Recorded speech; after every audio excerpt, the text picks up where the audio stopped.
नमस्कार, मैं दीपक आप सभी का राइटिंग पे स्वागत करता हूं।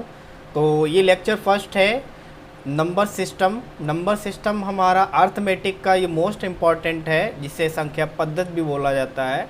तो इसमें आपको स्क्रीन पे देख रहे हैं प्राकृत संख्या, पूर्ण संख्याएं। ये सभी संख्याएं मैं आपको बहुत बेहतरीन तरीके से एक्सप्लेन करूँगा, तो वीडियो को शुरू से लेके अंत तक देखना। मैं आपको इसके बारे में सही से पूरी जानकारी दूंगा। तो शुरू करते हैं। जैसे पहले मैं आपको इसमें बताना चाहूँगा नंबर सिस्टम के प्रकार, types of number system. Types of number system हमारे कौन कौन से हैं? दशमलव पद्धति पहला हमारा है, दशमलव पद्धति, जिसको हम इंग्लिश में बोलते हैं डेसिमल सिस्टम। इसमें क्या है? आधार, हिंदी में आधार, और बेस और रेडिक्स बोला जाता है इस आधार को। तो जो बेस है वो हमारा क्या है? 10 है। ये क्या है? 10। अब बेस आधार का मतलब क्या है? जैसे मैं आपको बताऊं यहाँ पे, तो जो डिजिट है, डिजिट हिंदी में बोलते हैं इसको अंक। तो इसमें जो डिजिट यूज़ किए जाते हैं वो होते हैं 10। कौन से? 0, 1, 2, 3, 4, 5, 6, 7, 8, 9। तो ये हमारे सभी क्या है? डिजिट है। डिजिट हमारे कितने हैं? 10 हैं। ये 1 से लेके 9 तक 9 डिजिट हो गए, और 0 तो ये भी ऐड हो गया, तो हमारे ये 10 डिजिट हो गए। अब इसमें नंबर कैसे बनते हैं? नंबर ब्रैकेट शुरू करते हैं 1, 2, 3, ब्रैकेट क्लोज किया। बेस और आधार में हमने क्या लिखा? 10। अब बेस, इस बेस से हमें पता चल जाता है कि हमारा ये कौन सा नंबर सिस्टम है। तो ये नंबर सिस्टम हमारा बेस 10 है, तो हमें ये पता चल गया ये हमारा डेसिमल नंबर सिस्टम है। तो इस प्रकार से हम सारे सिस्टम समझ रहे। अब दूसरा हमारा आता है द्विआधारी पद्धति। द्विआधारी पद्धति जिसे हम इंग्लिश में कहते हैं binary system, binary number system. इसका भी आधार कितना है? 2 है, बेस या रेडिक्स जो बोला जाता है। अब बेस और 2 इसमें क्या है, मैं आपको फिर इसमें एक्सप्लेन करता हूँ। इसमें जो डिजिट होती हैं वो कौन सी यूज़ की जाती? 0 और 1। बाइनरी नंबर सिस्टम हमेशा कंप्यूटर में ही यूज़ किया जाता है। तो इसको नंबर कैसे लिखे जाएंगे? ब्रैकेट स्टार्ट किया 101, ब्रैकेट क्लोज किया, ये तो हमारा बेस कितना हो गया? 2। एक और मैं नंबर देता हूँ 10101। इसमें क्या हो गया? बेस हमारा 2। तो इस नंबर से हम पहचान कर सकते हैं ये इस बेस से कि हमारा ये कौन सा सिस्टम है। तो ये हमारा कौन सा सिस्टम है? बाइनरी नंबर सिस्टम है। तो इस ब्रैकेट के बाद जो हमारा बेस पे ध्यान देंगे कि ये बेस हमारा किस प्रकार का है, तो हम ये पहचान लेंगे कौन सा सिस्टम है। इसके बाद हमारा octal number system. Octal system जो होता है, कितना बेस है? 8। बेस 8, इसमें मतलब 8 डिजिट यूज़ की जाती हैं। 8 डिजिट कौन सी यूज़ की जाती है? देखिएगा 0, 1, 2, 3, 4, 5, 6, 7, सॉरी इतना ही है, 7। तो ये हमारा क्या है? 1 से लेके 7 तक हमारी ये 7 डिजिट, और 0 को और ऐड कर दो तो टोटल डिजिट हमारे कितने हो जाती हैं? 8। बेस हमारा 8 हो जाता है। अब इसमें नंबर कैसे होते हैं ये देखिएगा। नंबर जैसे मैंने लिख दिया 2, 3, 4, और बेस में हमने किया 8। अब इस बेस से हमें पता चला ये कौन सा सिस्टम है? ऑक्टल नंबर सिस्टम है। ठीक है, तो इस प्रकार से हम इस बेस से समझ लेंगे कि हमारा कौन सा ये सिस्टम है। इसके बाद हमारा है हेक्साडेसिमल सिस्टम। तो हेक्साडेसिमल सिस्टम हम आपको और अच्छे से एक्सप्लेन करते हैं। तो इसमें हेक्साडेसिमल नंबर जो सिस्टम होते हैं, इसमें बेस कितना होता है आपका? बेस जो है वो आपका 16 होता है। कितना होता है? 16। तो हेक्साडेसिमल में लिख देता हूँ एक बार, हेक्साडेसिमल नंबर सिस्टम।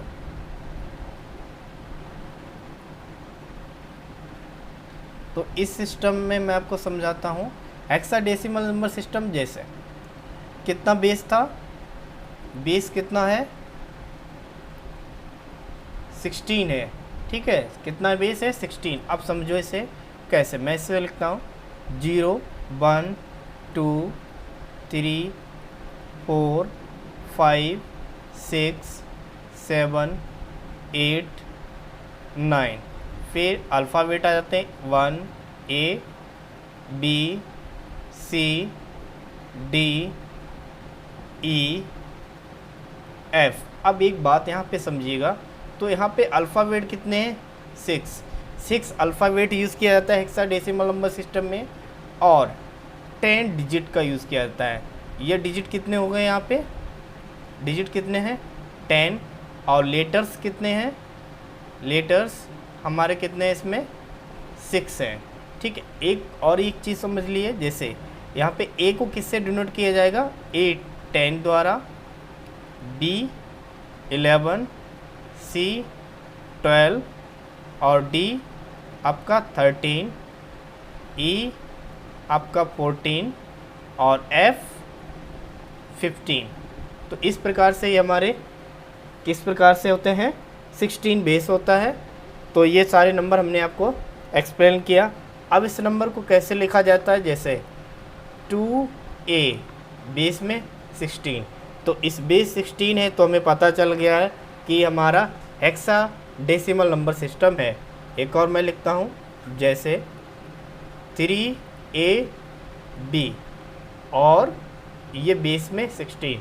तो इस प्रकार से हमें पता चल गया ये हमारा हेक्साडेसिमल नंबर सिस्टम है। इसके आगे बढ़ते हैं, डिजिट। अब डिजिट कितनी होती हैं? 10 होती हैं। जैसे आप स्क्रीन पे देख रहे हैं, ये हमारी डिजिट कितनी है? 10 होती है। कितनी? 10। तो हम यहाँ पे आपको समझाना चाहेंगे कि टोटल ऑफ डिजिट कितनी है। टोटल जो डिजिट होती हैं वो आपकी कितनी होती हैं? 10। एक बात समझिएगा, इन डिजिट से हम क्या बनाते हैं? नंबर्स। नंबर्स हम क्या हैं? देखो, जैसे मैंने एक नंबर्स लिखा, मैंने लिखा 2 3 4। अब इस नंबर से क्वेश्चन बनते हैं। ये हमारा क्या है? नंबर है, डिजिट नहीं है। क्या है? 234। ये हमारा एक नंबर है। इस नंबर से प्रश्न क्या बनते हैं? पूछा जाता है नंबर ऑफ डिजिट, इस नंबर में कितनी डिजिट हैं? तो हम काउंट कर लेते हैं 1 2 3। तो इस नंबर में कितने डिजिट हैं? 3। कितने? 3। एक और मैं आपको नंबर लिखता हूँ, जैसे 20। अब 20 है नंबर। अब इसमें मैं पूछूं number of digit, number of digit कितने हैं? तो आप बिल्कुल बता सकते हो आसानी से, 1 2। तो इसमें नंबर ऑफ डिजिट कितने हैं? 2। अब मैं आपको एक और देता हूँ, इसमें बताइएगा 0 3। अब इसमें नंबर ऑफ डिजिट कितने हैं? तो अब आप थोड़ा सा समझ रहे कि इसमें 0 3 लिखा। तो एक बात ध्यान रखिएगा, जब हमारा राइट साइड में 0 है तो वो काउंट होगा, और ये लेफ़्ट साइड में 0 है तो ये काउंट डिजिट में नहीं होता। तो ये हमारा डिजिट कितने हो जाएगा? 1 ही डिजिट होगा। कितना? 1। ठीक है, इस प्रकार से हमारे क्या होते हैं? डिजिट। डिजिट से भी क्वेश्चन आपकी परीक्षाओं में पूछे गए हैं, इसलिए मैंने आपको यहाँ पे एक्सप्लेन कर दिया। अब आगे बढ़ते हैं नंबर पे। नंबर हमारे किस प्रकार के होते हैं? वास्तविक संख्या और काल्पनिक संख्या। इसे इंग्लिश में कहते हैं रियल नंबर्स और आपका इमेजरी नंबर। अब एक चीज़ समझिए, रियल नंबर्स कौन से होते हैं? जैसे रियल नंबर्स आपके इसमें, जैसे मैंने लिखा 1 आपका क्या है? रियल नंबर है। मैंने लिखा -2, ये भी आपका क्या है? Real number. अगर मैं लिख दूँ 2.5, ये भी आपका क्या है? एक रियल नंबर है। अगर मैं यहाँ पे एक और लिख देता हूँ, यहाँ पे मैं लिख देता हूँ पाई, क्या ये रियल नंबर है? बिल्कुल, ये भी आपका रियल नंबर है। ठीक है, तो ये हमारे सभी क्या है? रियल नंबर है। अब काल्पनिक नंबर पे आते हैं। काल्पनिक नंबर जैसे आपने देखा होगा i², ये i² -1 होता है, और i बराबर होता है रूट के अंदर -1। इसमें आपने ऐसे भी देखा होगा -3 हमारा क्या होता है? इमेजरी नंबर होता है। और मैं एक और लिखता हूँ -5, ये भी हमारा क्या है? इमेजरी नंबर है। ठीक है, तो इस प्रकार से हमारे सारे इमेजरी नंबर हैं। आपने ये भी देखा हो कभी -3, इस रूट को जब हटाते हैं तो क्या आता है? -3। तो रूट के अंदर जो भी बाहर अगर वैल्यू नेगेटिव आती है तो वो हमेशा हमारा इमेजरी नंबर होगा। ठीक है, अब देखिए अगला हमारा क्या है? Complex number. कॉम्प्लेक्स नंबर को भी बहुत अच्छे से समझेंगे। जैसे वास्तविक संख्याएं प्लस काल्पनिक संख्याएं। अब एक बात यहाँ पे समझिएगा, जो ए बी होता है, ए कॉमा बी, ये हमारे क्या होते हैं, इंटीजर्स होते हैं। क्या होते हैं, इंटीजर्स। अब इंटीजर्स होते हैं, ए और बी हमारे इंटीजर्स होते हैं, तो हमारी ये वास्तविक संख्या कैसे होती हैं, जैसे मैंने लिखा 2 + 3i, तो ये हमारा क्या है, कॉम्प्लेक्स नंबर है। ठीक है, एक और लिख देता हूँ, जैसे 3 - 4i, तो ये भी हमारा क्या है, कॉम्प्लेक्स नंबर है। ठीक है, तो ये मैंने आपको 2 एग्जाम्पल दिए हैं, ये हमारा कॉम्प्लेक्स नंबर। अब इस नंबर में अगर इमेजिनरी नंबर पार्ट पूछ दिया या रियल नंबर, तो ये हमारा रियल नंबर जो है, रियल नंबर अगर इसमें पूछा जाए तो 2 है, और इमेजिनरी नंबर पूछा जाए, इमेजिनरी नंबर अगर पूछा जाए तो हमारा इसमें 3 है। ठीक है, ये हमारा इमेजिनरी नंबर क्या है, 3 है। इसमें हमारा इमेजिनरी नंबर क्या हो जाएगा, ये हमारा इमेजिनरी नंबर है, ये हमारा इमेजिनरी नंबर है, और ये हमारा रियल नंबर है। क्या है, रियल नंबर। ठीक है, इस प्रकार से हम सारी चीज़ें समझ गए इसमें। अब आगे बढ़ते हैं। अब वास्तविक संख्या हमारा क्या होता है, वास्तविक संख्याएं -इन्फिनिटी से लेके पॉजिटिव इन्फिनिटी तक, ये सारे हमारी रियल नंबर्स होते हैं। अब रियल नंबर्स में 2 पार्ट हो जाते हैं, जैसे रेशनल नंबर और इरेशनल नंबर। अगर इनको प्लस कर दिया जाए, मतलब ये हमारे दोनों को जोड़ दिया जाए, तो हमारे क्या होते हैं, रियल नंबर्स होते हैं। जैसे रेशनल नंबर आपने देखा हो, रेशनल नंबर हमेशा P/Q की फॉर्म में होते हैं। किस फॉर्म में होंगे, P/Q की फॉर्म में। जैसे मैंने लिखा 1/2, ये हमारा रेशनल नंबर है, बिल्कुल है। अगर मैं लिख दूँ 0, क्या रेशनल नंबर है, बिल्कुल है। क्यों है, क्योंकि हम इसको लिखते हैं 0/1, कोई फ़र्क नहीं पड़ता है। ठीक है, क्यों कि हमारा Q बराबर क्या है, यहाँ पे 1 है। क्या है, 1 है, इसलिए हमें क्या है, हमेशा P/Q की फॉर्म में होना चाहिए, राइट। तो इसलिए हमें ये रियल नंबर है, सॉरी रेशनल नंबर है। अब एक चीज़ देखिएगा, P और Q हमारे क्या होने चाहिए थे, इंटीजर्स। जैसे आपने पढ़ा हो तो P/Q क्या होने चाहिए, इंटीजर्स। और एक में इसमें बात कि Q does not equal 0, Q कभी 0 नहीं होना चाहिए, तो वो हमारे सारे रेशनल नंबर होते हैं। तो यहाँ पे तो बात समझ में आ गई आपके, ये क्यों है, ये हमारा रेशनल नंबर। एक और लिखता हूँ माइनस, जैसे -3, ये हमारा क्या रेशनल नंबर है, बिल्कुल है। देखो अगर मैं इसे -3/1 करूँ, कोई फ़र्क पड़ता है, कोई फ़र्क नहीं पड़ता है, हमारा ये P/Q की फॉर्म में दिखने लगता है, तो इसलिए हमारा ये रेशनल नंबर है। अब इसमें इम्पॉर्टेंट जो बात है आपको याद करने वाली, वो आप यहाँ पे और लिख लीजिए, याद समझ लीजिए। जैसे आपने एक नंबर एक और मैं आपको बता देता हूँ, यहाँ पे नंबर एक और मैं आपको बताता हूँ। जैसे आपने देखा हो 2.5, अब थोड़ा सा इसमें आप कन्फ्यूज, ये रियल नंबर रेशनल नंबर है कि नहीं, तो ये रेशनल नंबर है। कैसे, अगर मैं इसको थोड़ा सा P/Q की फॉर्म में बदलने की कोशिश करूँ, तो ये आपका आ जाएगा 25.10। ठीक है, तो ये 5 5 सा 25, 5 2 सा 10, तो ये क्या हो गया, 5/2। तो ये हमारा किस में बन गया, P/Q की फॉर्म में। तो ये हमारा क्या है, रेशनल नंबर है। तो हम यहाँ पे ये जो बात आपको बताना चाह रहे हैं कि याद करना हमेशा कि एवरी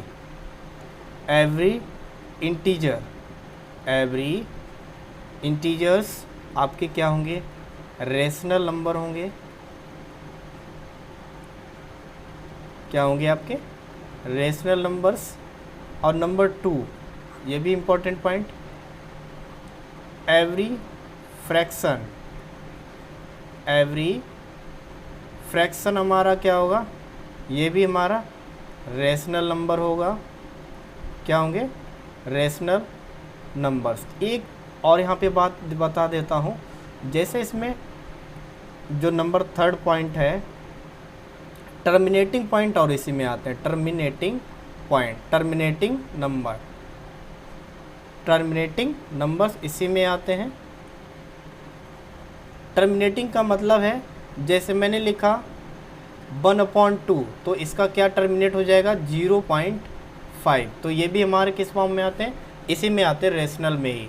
और दूसरा इसमें चौथा जो ऑप्शन है वो होता है नॉन टर्मिनेटिंग, नॉन टर्मिनेटिंग, जैसे नॉन टर्मिनेटिंग, इसमें बने रहिएगा। नॉन टर्मिनेटिंग एंड रिपीटिंग, जैसे एग्जाम्पल के तौर पे मैं आपको लिखूं, जैसे आपने देखा 1/3, इसको क्या लिखा जाता है 0.3333। तो इस प्रकार से ये चलता ही रहेगा, मतलब नॉन टर्मिनेट नहीं हो रहा है, रिपीट ही हो रहा है। तो इसको क्या लिखा जाता है, इसको हमेशा 0.3 इस पे ऊपर बार लिख दिया जाता है। तो ये हमारा क्या होता है, ये भी हमारे रेशनल नंबर में ही आते हैं। इसी तरह से मैं एक और लिख दूँ यहाँ पे 2/3, तो इसका क्या हुआ, सिर्फ 2 का मल्टीप्लाई कर दो, क्या हो जाएगा 0.666 डॉट डॉट डॉट। इस प्रकार से हमारा ये क्या बन जाएगा 0.6। ये भी हमारा क्या हो गया आपका नॉन टर्मिनेट एंड रिपीटिंग, मतलब ये हमारा क्या हो रहा है, टर्मिनेट नहीं हो रहा है और रिपीट हो रहा है। कितना हो रहा है, वही 6 जो डिजिट जो रिपीट हो रहा है उसी के ऊपर हम बार लगा देते हैं। अब आते हैं आपके इस अपरिमेय संख्या पे। अपरिमेय संख्या हमेशा किस फॉर्म में नहीं होनी चाहिए, p/q की फॉर्म में नहीं होनी चाहिए। तो जैसे आपने देखा हो √2 आपका क्या है, ये हमारा √2 क्या है आपका इरेशनल नंबर है। इसके बाद अगर मैं लिख दूँ √3, क्या ये रेशनल नंबर है, बिल्कुल रेशनल नंबर है। इसमें और चीज़ है, जैसे एक पाई भी नंबर है, पाई क्या हमारे 22/7 के इक्वल होता है, बिल्कुल नहीं होता है।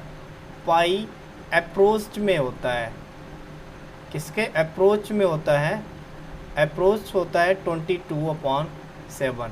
अब पाई का जो मान क्या होता है 3.141, इस मतलब ये होता है 3.141।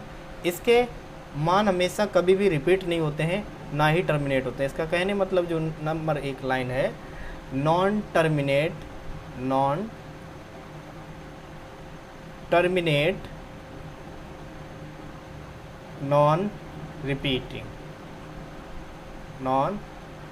रिपीटिंग, ठीक है। तो ये हमारे इरेशनल नंबर होते हैं, ना ही टर्मिनेट होते हैं और ना ही रिपीट होते हैं, ठीक है। तो ये सारे हमारे क्या होते हैं, इरेशनल नंबर होते हैं। ये बात आपकी समझ में आ गई है। इसके बाद आगे बढ़ते हैं। अब आते हैं पूर्णांक संख्या। पूर्णांक संख्या मैंने नंबर लाइन पे आपको समझाने का प्रयास करता हूँ। जैसे आपने देखा है कि हमारा नेचुरल नंबर कहाँ से होते हैं, 1 से स्टार्ट होता है, 1 से लेके इन्फिनिटी तक। ये हमारे क्या होते हैं, नेचुरल नंबर्स। और इन्हीं को हम क्या बोलते हैं, काउंटिंग नंबर भी बोलते हैं। क्या बोलते हैं, काउंटिंग नंबर। एक बात और, ये हमेशा स्टार्ट कहाँ से होते हैं, स्टार्ट फ्रॉम 1, हमेशा 1 से ही स्टार्ट होते हैं। इसके बाद अब देखिए 0 को नेचुरल नंबर इंक्लूड कर दिया जाता है, वो हमारे क्या हो जाते हैं, होल नंबर्स। तो ये हमारा क्या हो गए, होल नंबर्स। क्या हो गए, होल नंबर्स, ठीक है। तो 0 को इंक्लूड कर दिया तो हमारा होल नंबर हो गया। अब इसमें क्या है, स्मॉलेस्ट, अगर मैं आपसे पूछ दूं स्मॉलेस्ट नेचुरल नंबर, तो आप बिल्कुल बता दोगे। स्मॉलेस्ट नेचुरल नंबर क्या हो जाएगा, नेचुरल नंबर्स क्या होगा, 1 होगा, ठीक है। इसके बाद ये हमारे इधर साइड में अब आप आइए नेगेटिव की तरफ से, तो ये हमारे नेगेटिव नेचुरल नंबर्स होते हैं। क्या होते हैं, नेगेटिव नेचुरल नंबर्स, ठीक है। Negative natural numbers. यहाँ पे और चीज़ समझिएगा, जो बिगेस्ट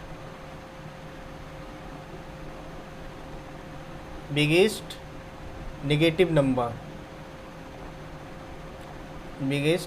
नंबर हमारा क्या हो जाएगा, -1, ठीक है। इसके बाद आप इधर साइड जाओगे लेफ्ट में, तो हमेशा क्या मिलेगा, छोटा ही नंबर मिलेगा, ठीक है।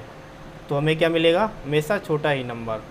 हम अब एक चीज़ और समझ लीजिए यहाँ पे, जो वन है, जो वन नीदर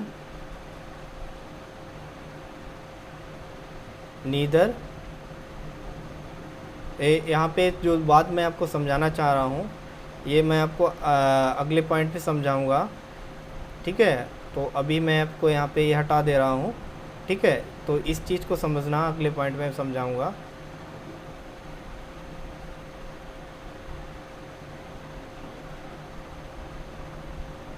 अब इसके आगे हम बताना चाहेंगे आपको प्राकृतिक संख्याएं। प्राकृतिक संख्याएं आप समझ गए, मैंने आपको क्या बताया, हमेशा स्टार्ट फ्रॉम वन से स्टार्ट हो रही हैं। तो ये हमारे सभी क्या है, प्राकृतिक संख्याएं हैं। जो 1 2 3 4 हमारे क्या है, प्राकृतिक संख्या इन्फिनिटी तक। होल नंबर, जीरो को इंक्लूड कर दिया जाता है नेचुरल नंबर, वो हमारे होल नंबर्स होते हैं, जैसे 0 1 2 4 5 इन्फिनिटी तक। इसके बाद सम संख्याएं जो डिविजिबल बाई 2, डिविजिबल बाई 2, जो 2 से डिविजिबल हो जाती हैं, वो हमारी क्या कहलाती हैं, सम संख्याएं। मतलब जो 2 से पूर्णतः विभाजित हो जाती हैं, वो हमारी क्या कहलाती हैं, सम संख्याएं। इसके बाद अब यहाँ पे क्या है, देखो जो 4 है, क्या 2 से डिविजिबल हो रहा है, बिल्कुल हो रहा है। तो ये हमारा क्या है, इवन नंबर है, ठीक है। इसी प्रकार से अगर मैं यहाँ पे लिख दूँ 8/2, क्या ये डिविजिबल हो रहा है, बिल्कुल डिविजिबल हो रहा है। तो ये हमारा क्या है, इवन नंबर। इसके बाद देखिएगा, इसके बाद हमारा क्या आता है, विषम संख्या, जिन्हें हम बोलते हैं ऑड नंबर। अब 1 से लेके इन्फिनिटी तक हमारे क्या होते हैं, ऑड नंबर, ठीक है। अब ऑड नंबर समझिएगा, ये it is not divisible by 2, it is not divisible by 2। तो वो हमारे क्या होते हैं, विषम संख्या है, ठीक है। तो ये हमारी सभी क्या होती हैं, विषम संख्या है।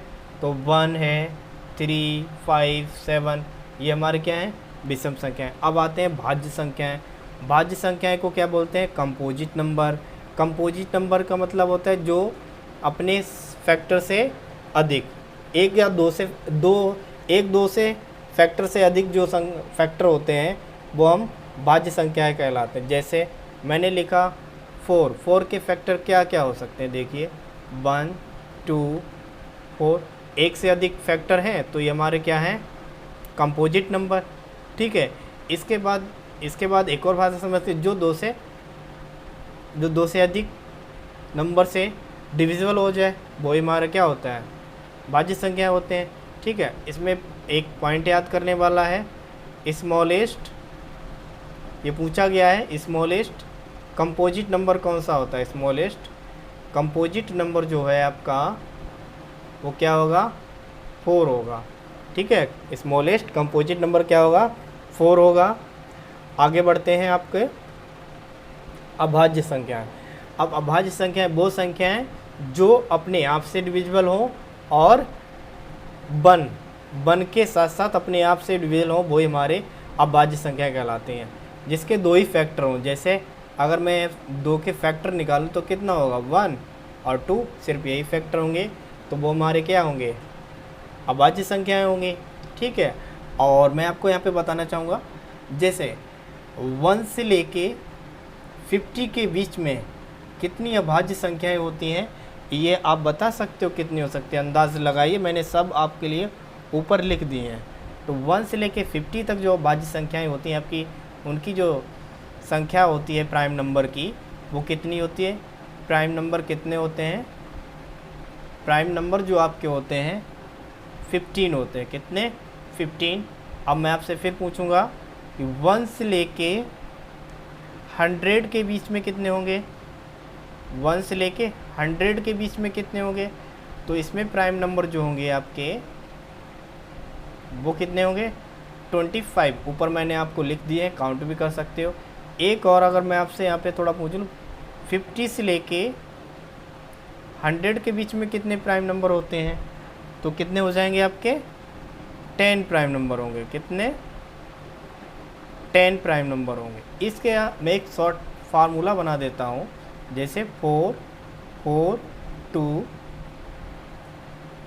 और 2 3 2 2 3 2 1। अब यहाँ पे आप बहुत आसानी से समझ सकते हो कि कितने प्राइम नंबर हैं। जैसे इस 4 का मतलब है, इस 4 का मतलब है कि 1 से लेके 10 के बीच में 4 ही प्राइम नंबर होते हैं। इस 4 का मतलब है कि 11 से लेके 20 के बीच में कितने 4 ही प्राइम नंबर हैं।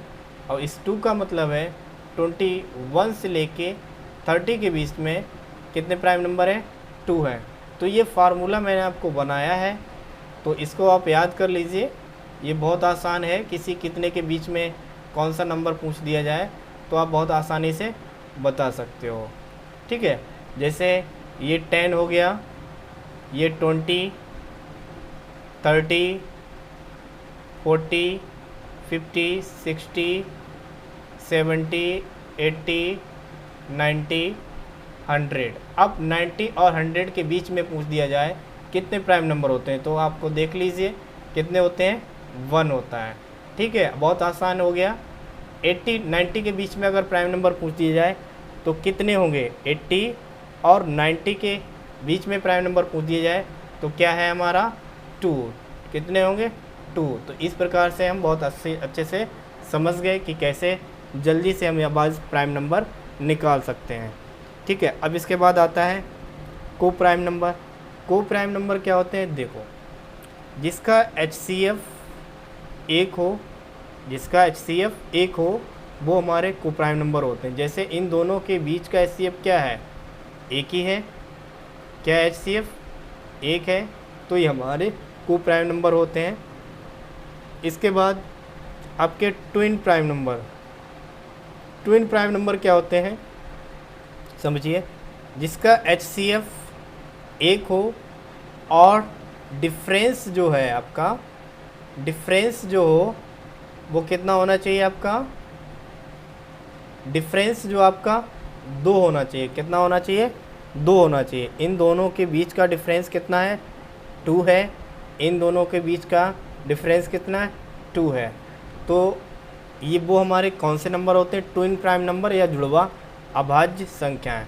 एक बात ध्यान रखना, ये प्रश्न पूछा गया है 1 से लेके 100 के बीच में कितने ट्विन प्राइम नंबर होते हैं, कितने ट्विन प्राइम नंबर्स होते हैं। तो 1 से लेके 100 के बीच में जो ट्विन प्राइम नंबर की संख्या होती है वो 7 होता है। आप काउंट कर सकते हैं 1 2 3 4 5 6 7। ठीक है, इसके बाद ये आपको नहीं मिलेंगे क्योंकि 1 से लेके 100 के बीच में 7 ट्विन प्राइम नंबर होते हैं। अब देखिएगा रिलेटिव प्राइम नंबर्स कौन से होते हैं। रिलेटिव प्राइम नंबर वो होते हैं जिसका HCF 1 होता है, जिसका HCF 1 होता है। ठीक है, जैसे इनके बीच में HCF 1 है, इनके बीच में HCF 1 ही है। ठीक है, तो वो हमारे कैसे होते हैं, अपेक्षित अभाज्य संख्या। को प्राइम समझ गए, जिनका HCF 1 होता है और वो प्राइम ही नंबर होते हैं, वो हमेशा प्राइम ही नंबर का सेट होता है। को प्राइम नंबर में हमेशा प्राइम नंबर का ही सेट होता है। क्या होता है, सेट ऑफ प्राइम नंबर। यहाँ पे लिख सकते हैं सेट ऑफ प्राइम नंबर। ठीक है, तो वो ही हमारे को प्राइम नंबर होते हैं और HCF 1 होता है। और रिलेटिव प्राइम नंबर में ऐसा नहीं। ठीक है, उसमें आपका कोई भी नंबर हो सकता है जिसका HCF 1 ही होना चाहिए। ठीक है, अगर HCF 1 नहीं है, सॉरी, जिसका HCF 1 है वही हमारा प्राइम नंबर्स है। इसके आगे बढ़ते हैं। अब पूर्ण संख्या किसे कहते हैं, देखिए, जैसे मैंने लिखा 6 के फैक्टर कितने होंगे, 1 2 3 6। अब इस 6 को छोड़ के अब जो बचे हुए फैक्टर हैं इनको आप ऐड कर लीजिए, 1 2 1 + 2 + 3। अगर इनका सम 6 होता है, वही नंबर होता है, तो ये हमारे परफेक्ट नंबर है। और दूसरी भाषा में क्या लिख सकते हैं, जैसे अगर इनको सबको आप प्लस कर दीजिए, इनको सबको अगर प्लस कर देते हो 1 + 2 + 3 + 6, और उस नंबर से क्या कर दो, अगर डिवाइड हो जाता है, उड़ता डिवाइड हो रहा है, तो ये हमारा परफेक्ट नंबर है। कैसा है, परफेक्ट नंबर है। जिस अब इस दूसरा एग्जाम्पल देख लेते हैं। 7 7 क्या 1 और 7। अब इस नंबर को छोड़ दो, क्या ये प्लस हो रहा है? नहीं हो रहा है। अब 8 ले लेता हूँ एक और। अब 8 के फैक्टर करो 1 2 4 8। अब इस नंबर को छोड़ के इनको प्लस करके देखते हैं। 1 + 2 + 4 कितना हो रहा है? 7 हो रहा है। मतलब ये परफेक्ट नंबर नहीं है। दूसरा मैंने आपको तरीका बताया कि इनको सबको जोड़ के देख लो, क्या ये परफेक्ट नंबर हो सकता है? देख लो। अब इनका सबका प्लस कितना हो जाएगा? 8 + 4 12 12 + 2 14 14 + 1 आपका कितना हो जाएगा? 15 15/8। अब ये क्या डिविजिबल हो रहा है? नहीं हो रहा है, तो ये परफेक्ट नंबर आपका नहीं है। एक और मैंने आपको लिखा है 28। 28 के फैक्टर देख लो 1 2 4 7 14 28। मैंने कहा इस नंबर को अगर छोड़ दो, बाकी सभी का सम करो, अगर ये 28 हो रहा है तो ये हमारा परफेक्ट नंबर है। अब इनको सबको ऐड करके देख लो आप, क्या हो जाएगा? 7 जैसे 14 + 7 कितना हो जाएगा आपका? 21 21 + 4 25 25 + 2 27 27 + 1 28 क्या हो गया? 28। ठीक है। दूसरा तरीका मैंने बताया, इन सबको प्लस कर लो। अब इन सब का प्लस कितना आया? 28। अब बचा हुआ फैक्टर एक और था 28। अब इसको भी ऐड कर लो तो क्या हो जाएगा? 56। अब 56 हमारा 28 से मल्टीपल डिविजिबल हो रहा है? बिल्कुल हो रहा है, तो ये हमारा परफेक्ट नंबर है। ठीक। इसके बाद हम आते हैं जातीय मान या फेस वैल्यू। तो जैसे फेस वैल्यू अगर पूछ दी जाए, इसमें से अगर फेस वैल्यू आपको कोई पूछ दे कि 4 की फेस वैल्यू क्या होगी, तो फेस वैल्यू ऑफ 4 हमेशा वो ही वैल्यू होती है। फेस वैल्यू 4 की 4 ही होगी। अगर मैं आपसे पूछ दूँ फेस वैल्यू ऑफ 7, तो 7 की फेस वैल्यू क्या होगी? वो खुद ही वैल्यू वो होती है। जातीय मान मतलब वो खुद की वैल्यू, सेल्फ। ठीक है, वो हमारे क्या होते हैं? Face value. अब इसमें मैं आपसे पूछ दूँ 5 की फेस वैल्यू क्या होगी? फेस वैल्यू ऑफ 5 क्या होगा? 5। या हम इनको सबको क्या बोलते हैं? Local value. क्या बोलते हैं? Local value. तो ये बात आपके समझ में आ गई है। अब इसके आगे बढ़ते हैं। स्थानीय मान। स्थानीय मान जिसे हम बोलते हैं इंग्लिश में प्लेस वैल्यू। आपने स्थानीय मान खूब सुना होगा। तो जैसे ये क्वेश्चन है फर्स्ट कि 5 7 6 4 9 का स्थानीय मान फाइंड करो। तो यहाँ पे देखिएगा क्या है? 5 7 6 4 9। तो आपने ऐसे फाइंड किया है खूब 9 × 1, क्योंकि ये प्लेस वैल्यू पे ध्यान करते हैं। ये वंस पे है, ये टेंस पे है, ये आपका 100 1000 10,000 इसके अनुसार हम मल्टीप्लाई करते हैं। तो ये हमारा क्या हो जाएगा? 9। इसके बाद 4 × 10 क्या हो जाएगा? 40।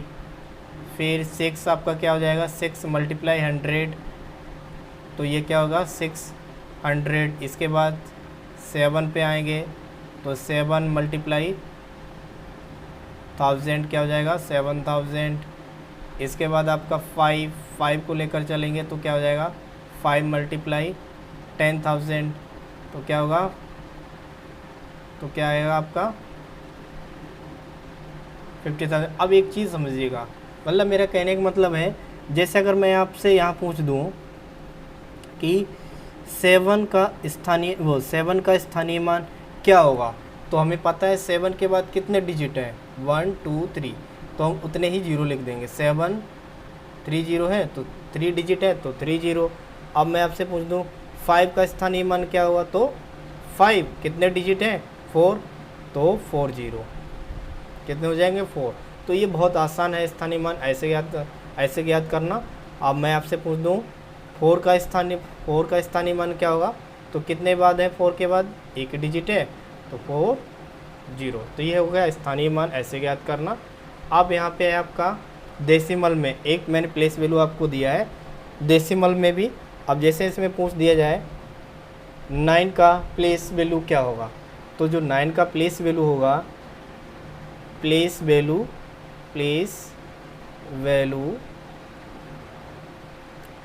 ऑफ 9, तो 9 का प्लेस वैल्यू क्या हो जाएगा, डेसिमल 009। हमें ध्यान रखना कि इससे पहले कितने डिजिट हैं, 1 2, तो इसके 2 जीरो बढ़ा दो, क्या हो जाएगा 0.009।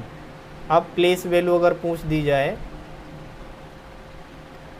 वैल्यू ऑफ 4, तो 4 की क्या हो जाएगी 04, क्यों, एक ही डिजिट है इसमें 4 से पहले, ठीक है। इसके बाद place value of 6, place value of 6, तो इसका क्या होगा 0.6, ये हमारे क्या हो गए इसके प्लेस वैल्यू, ठीक है। तो इस प्रकार से हमने जातीय मान, स्थानीय मान सभी समझ लिए हैं। इसके बाद वीडियो पसंद आए तो वीडियो को लाइक करें और साथ ही साथ सब्सक्राइब कर लें, दोस्तों में शेयर करें और बेल आइकन जरूर दबाएं, जिससे कि आपकी न्यू वीडियो की अपडेशन आपको सबसे पहले मिल सके। धन्यवाद।